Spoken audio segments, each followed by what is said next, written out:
കഴിഞ്ഞ 2 ദിവസമായിട്ട് സോഷ്യൽ മീഡിയയിൽ ഏറ്റവും അധികം ചർച്ചയാവുന്ന ഒരു പ്രധാനപ്പെട്ട കാര്യം എന്ന് പറയുന്നത് 2 യൂത്ത് കോൺഗ്രസ് പ്രവർത്തകരെ പോലീസ് MDMA കേസിൽ അറസ്റ്റ് ചെയ്തു എന്നുള്ളതാണ്. ഇതിൽ VD സതീശനുമായിട്ട് നിൽക്കുന്ന ഒരാളുടെ ഫോട്ടോ, അതായത് മുഹമ്മദ് ഹുസൈന്റെ ഫോട്ടോ, അല്ല അതുപോലെ അബ്ദുൽ സലാം, അങ്ങനെ 2 പേരാണ് അറസ്റ്റ് ചെയ്തിട്ടുള്ളത്. ഈ 2 പേരിൽ ഒരാൾക്ക് VD സതീശനുമായി അടുത്ത ബന്ധമുണ്ട്, സോഷ്യൽ മീഡിയ കോർഡിനേറ്റർ ആണ്. ഇതുകൂടാതെ VD സതീശനുമായി ബന്ധപ്പെട്ട ഫോട്ടോസ് അതുപോലുള്ള വീഡിയോസ് എല്ലാം പുറത്തു വന്നിട്ടുണ്ട്.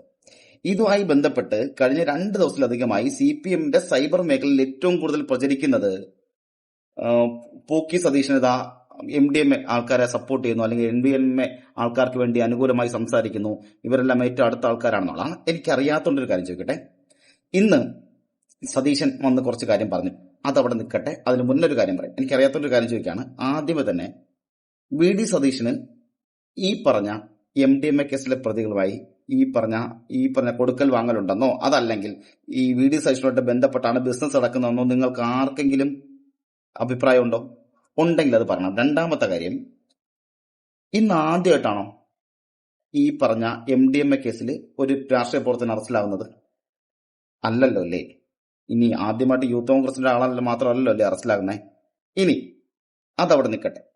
ഇവിടെ ഈ യൂത്ത് കോൺഗ്രസിന്റെ പ്രവർത്തകരെ MDMA ആയിട്ട് അറസ്റ്റ് ചെയ്ത ആരാണ്? VD സതീശന്റെ, രമേശ് ചെന്നിത്തലയുടെ പോലീസാണ്. അതായത് ഈ പറഞ്ഞ ഓപ്പറേഷൻ തൂഫാന്റെ ഭാഗമായിട്ടാണ് അറസ്റ്റ് ചെയ്തത്. ഈ അറസ്റ്റ് ചെയ്ത ദിവസം മുതൽ ഈ നിമിഷം വരെ ഏതെങ്കിലും ഒരു കോൺഗ്രസിന്റെ നേതാവോ ഏതെങ്കിലും കോൺഗ്രസിന്റെ പ്രവർത്തകരോ ഇവരെ അനുകൂലിച്ചുകൊണ്ടോ ഇവർക്ക് വേണ്ടിയിട്ടോ സംസാരിച്ചായിട്ട് എവിടെയെങ്കിലും കേട്ടോ? ഇവരെ പിന്താങ്ങുന്നതോ പിന്തുണയ്ക്കുന്നതോ കണ്ടായിരുന്നോ? ഇല്ലല്ലോ. ഇനി ഇതിനകത്ത് VD സതീശൻ എന്താ പറഞ്ഞതെന്ന് ആദ്യം നമുക്ക് കേൾക്കാം, അതിനുശേഷം ബാക്കി പറയാം. ഈ അറസ്റ്റ് ചെയ്യപ്പെട്ട 2 പേരെ എനിക്ക് നേരിട്ട് അറിയാം. മുഹമ്മദ് ഹുസൈനെ, അബ്ദുൽ സലാമിനെ എനിക്ക് നേരിട്ട് അറിയാം. അതിലെ മുഹമ്മദ് ഹുസൈൻ അവിടുത്തെ ഒരു യൂത്ത് കോൺഗ്രസ് പ്രവർത്തകനായിരുന്നു. ഞാൻ ആദ്യമായിട്ട് അദ്ദേഹത്തിന്റെ ഫോണിൽ വിളിക്കുന്നത് നവകേരള സദസ്സുമായിട്ട് അദ്ദേഹത്തിന് പെരുമ്പാവൂരിൽ കുറുപ്പമ്പടി MGM സ്കൂളിന്റെ മുമ്പിൽ വെച്ച് ക്രൂരമായ ലാത്തിച്ചാർജിൽ പരിക്കേറ്റ് അദ്ദേഹം കിടക്കുന്ന സമയത്താണ്. ഞാനന്ന് പരിക്കേറ്റ ആ നവകേരള സദസ്സ് നടക്കുമ്പോൾ എല്ലാ സ്ഥലത്തും ലാത്തിചാർജും ആണ്.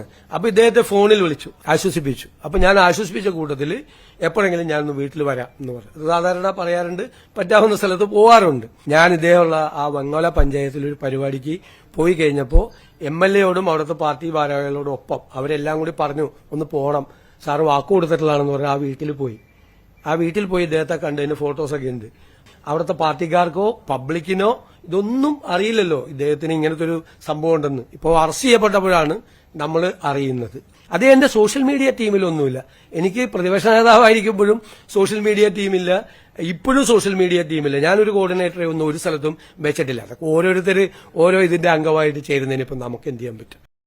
ഇതിൽ VD സതീശൻ പറഞ്ഞത് ഏറ്റവും പ്രധാനപ്പെട്ടത് ഈ 2 പേരെയും എനിക്കറിയാം. ഇതിലാരും എന്റെ സോഷ്യൽ മീഡിയ കോർഡിനേറ്റർമാരൊന്നുമല്ല. എനിക്ക് അങ്ങനെ സോഷ്യൽ മീഡിയ കോർഡിനേറ്റർമാരൊന്നും അന്നുമില്ല ഇന്നുമില്ല എന്നുള്ളതാണ്. ഇനി രമേശ് ചെന്നിത്തല ഇതിനകത്ത് പറഞ്ഞൊരു കാര്യം, യൂത്ത് കോൺഗ്രസ് അല്ല, DYFI അല്ല, യുവമോർച്ച അല്ല, ഇനി ഏവനായിരുന്നാലും ഈ പറഞ്ഞ ലഹരി പദാർത്ഥങ്ങളാണ് പിടിക്കപ്പെടണമെങ്കിൽ അവനകത്തിടും. അതിനകത്ത് ഒരു പിന്തുണയും ഒരു ദയാദക്ഷണം പ്രതീക്ഷിക്കേണ്ട എന്നതാണ്. ഇതല്ലേ ഒരു സർക്കാർ ചെയ്യേണ്ടത്? അതോ നിങ്ങളെ പോലെ കുറച്ച് ഫോട്ടോസ് കാണിക്കും, നിങ്ങളിപ്പോ കണ്ടുകൊണ്ടിരിക്കുന്ന ഈ ഫോട്ടോസൊക്കെ ഇല്ലേ, ഇതെല്ലാം നിങ്ങളുടെ നേതാക്കന്മാരും നിങ്ങളുടെ പ്രവർത്തകരും ഒക്കെ അകത്തായതാണ്. ഒരു നേതാവിന്റെ വണ്ടി, ലോറി അടക്കം 1 കോടി രൂപയുടെ ലഹരി ഉൽപ്പന്നങ്ങളാണ് പിടിച്ചത്. അന്ന് ഇയാളെ പിന്തുണച്ചുകൊണ്ട് വന്ന ആൾക്കാർ ആരൊക്കെയെന്ന് നിങ്ങൾക്ക് അറിയാമല്ലോ അല്ലേ? ഇനി അന്ന് അയാളെ ഒരു വലിയ സംഭവത്തിന്റെ പേരിൽ ഒരു പ്രഹസനം കാണിച്ചുകൊണ്ട് പുറത്താക്കിയിട്ട് എന്താ ചെയ്തേ? വീണ്ടും തിരിച്ചെടുത്ത്. ഇനി അർജുൻ അയങ്കിയെ പോലൊരു ബോൺ ക്രിമിനലിനെ ഇപ്പോഴും കണ്ണാപ്പിളായ കുറെ എണ്ണം പോയിട്ട് ഏട്ടായി എന്ന് വിളിച്ച് സഖാവെ എന്ന് വിളിച്ച് ആഘോഷിക്കുന്ന ഇതേ നിങ്ങളാണ് വാണങ്ങളെ ഈ പറഞ്ഞ ഇതിന്റെ പേരിൽ വിമർശിക്കുന്നത്. ആലോചിക്കണം. നമ്മൾ ഈ പറഞ്ഞില്ലേ ഊക്കലും ഉപദേശവും ഒരേ സമയമൊന്നും, അതാണ് ഇപ്പൊ നിങ്ങൾ ചെയ്തുകൊണ്ടിരിക്കുന്നത്. അർജുൻ ആയിക്കെ പോലുള്ള ക്രിമിനലിന്റെ അവന്റെ ആസനം വരെ താങ്ങി ജയ് വിളിക്കുന്ന, സഖാവെ എന്ന് വിളിക്കുന്ന, തീപ്പൊരി എന്ന് പറയുന്ന, തീയാണെന്ന് പറഞ്ഞ ഇതേ നിങ്ങൾ MDMA കേസിൽ അറസ്റ്റിലായ ഒരു യൂത്ത് കോൺഗ്രസ് പ്രവർത്തകൻ VD സതീശനുമായിട്ട് ബന്ധപ്പെടുത്തി പറഞ്ഞുകൊണ്ടിരിക്കുന്നു. ഉളുപ്പുണ്ടോ നാറികളെ നിനക്കൊക്കെ?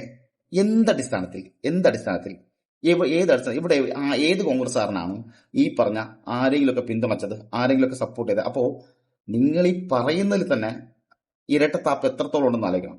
നിങ്ങളുടെ നേതാക്കന്മാർ പിടിയിലായാൽ, അല്ലെങ്കിൽ നിങ്ങളുടെ പ്രവർത്തകരെ, നിങ്ങൾക്ക് ഇഷ്ടമുള്ള ആൾക്കാരൊക്കെ പിടിയിലായാൽ അതൊക്കെ ചുമ്മാ കള്ളക്കേസ്, പൂക്കി സതീശ് എടുത്ത കേസ്, അല്ലെങ്കിൽ രമേശ് ചെന്നിത്തല കള്ളക്കേസ്, രാഷ്ട്രീയ വൈരാഗ്യം തീർക്കുന്നു. ഇനി മറ്റൊരാളെ പിടിക്കപ്പെട്ടാൽ ഇവരെല്ലാം കള്ളന്മാർ, ഇവരെല്ലാം ഈ പറഞ്ഞ സർക്കാരിനൊപ്പം ഉള്ളവരാണ്. ഇവരെല്ലാം മറ്റേ സർക്കാരിന്റെ കൂടെ നിന്ന് സർക്കാരിനെ മറ്റേ എങ്ങനെ കള്ളപ്പണം ഉണ്ടാക്കാന്ന് പറഞ്ഞു. ഇനി മറ്റൊന്ന്, കഴിഞ്ഞ 10 വർഷമായിട്ട് ഭരിച്ചത് പിണറായി വിജയൻ സർക്കാരാണ്. ഈ 10 വർഷത്തിൽ എപ്പോഴെങ്കിലും എവിടെയെങ്കിലും ഈ പഠനം തുടർച്ചയായിട്ട് കഴിഞ്ഞതാ 3 മാസത്തിലധികമായിട്ട് ഇപ്പോൾ ആ VD സതീശന്റെ സർക്കാരാണ് അധികാരത്തിലുള്ളത്.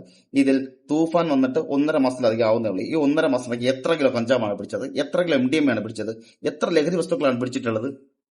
അതെന്തേ നിങ്ങളുടെ സർക്കാർ ചെയ്യാത്തെ? ഉറക്കുമായിരുന്നോ? ഇതേ പോലീസ് തന്നെയാണല്ലോ അല്ലേ? പോലീസൊന്നും മാറിയിട്ടില്ലല്ലോ, സർക്കാരിലേ മാറിയിട്ടുള്ളൂ. ഇതേ പോലീസും ഇതേ ആൾക്കാർക്ക് തന്നെയാണല്ലോ അവിടെ ഉണ്ടായിരുന്നത്. എന്തേ ഈ പറഞ്ഞ ഇരട്ടച്ചങ്ങനായി പിണറായി വിജയനെ കൊണ്ട് പറ്റാത്തെ? അതെന്താ ചെയ്യാത്തെ?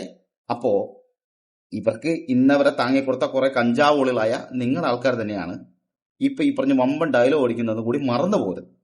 അത് മറക്കുന്നത് ശരിയല്ല. ഇനി ഒരു കാര്യം കൂടി പറയട്ടെ. ഇപ്പം ഗോവിന്ദം അടക്കമുള്ളവർ വന്നിട്ട് വമ്പൻ ഡയലോഗ് ഓടിക്കുന്നുണ്ട്, സർക്കാർ പിന്തുണയ്ക്കുന്നു. ശിവശങ്കരൻ ആരാ പിന്തുണച്ചേ? ആരായിരുന്നു ശിവശങ്കരൻ? ശിവശങ്കരൻ എന്തിനാ ജയിലിൽ കിടന്നേ? ഈ പറഞ്ഞ കിഫ്ബി കേസ് അടക്കമുള്ള വിഷയങ്ങളിൽ ജയിലിൽ കിടന്ന ആരൊക്കെ? സ്വന്തം മോള് ഈ കേസിൽ അകത്താൻ പോകുന്നു. അതിന്റെ പേരിൽ മോളെ പേരിൽ റെയ്ഡ് നടന്നതിന്റെ പേരിൽ വണ്ടി അടക്കം അടിച്ചു പൊട്ടിച്ച പൂക്കുറ്റികളല്ലേ നീയൊക്കെ?